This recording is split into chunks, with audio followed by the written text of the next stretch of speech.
قبر کی گہرائی کا کیا حکم فقہا نے نقل کیا ہے؟ چنانچہ ہمارے علاقوں میں یو پی، بہار اور بمبئی وغیرہ اور بھی اس طریقے کے دیگر علاقے جات کے اندر زمین نرم ہونے کی وجہ سے صندوقی قبر بنانے کا عام طور پر دستور ہے کہ زمین بہت نرم ہوتی ہے. اب اگر بغلی قبر اس کو بنایا جائے گا تو پھر بغلی قبر کے لیے قبر کے گرنے کا اندیشہ ہوتا ہے. تو اس طریقے سے قبر بنانے کا، صندوقی قبر جس کو شق بھی کہا جاتا ہے، یہ قبر بنانے کا، سیدھی قبر بنانے کا عام طور پر دستور ہے. اس کے دو حصے ہوتے ہیں.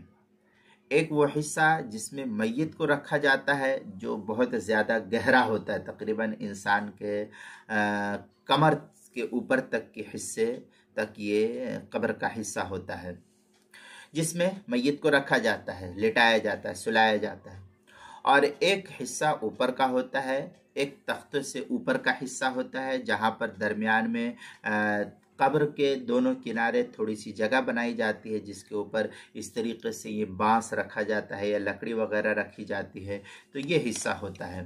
تو فقہی عبارات سے معلوم ہوتا ہے کہ تختوں سے اوپری حصے کی گہرائی کم از کم آدمی کے نصف قد کے برابر ہونی چاہیے.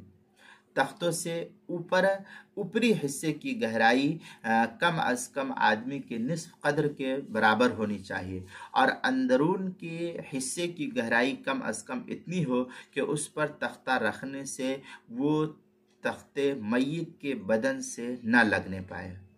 عام طور پر ایسے ہی قبر ہوتی ہے، اس لیے یہ بہتر طریقہ یہی ہے جو عام طور پر ہمارے دیار میں رائج ہے. چنانچہ فتاوی شامی کے اندر ہے وحفر قبرہ مقدار نصف قامہ فإن زاد فحسن وإن زاد إلى مقدار قامہ فهو احسن. اس طریقے کی عبارت فتاوی شامی جو زکریا بگٹی پور دیوبند کا ہندی نسخہ اس کی تیسری جلد صفحہ 138 اور 139 پر ہے. فتاوی ہندیہ پہلی جلد صفحہ 166. فتاوی تاتارخانیہ جو زکریا بگٹی پور دیوبند کا ہندی نسخہ اس کی تیسری جلد صفحہ 76 مسئلہ نمبر 3750 پر ہے.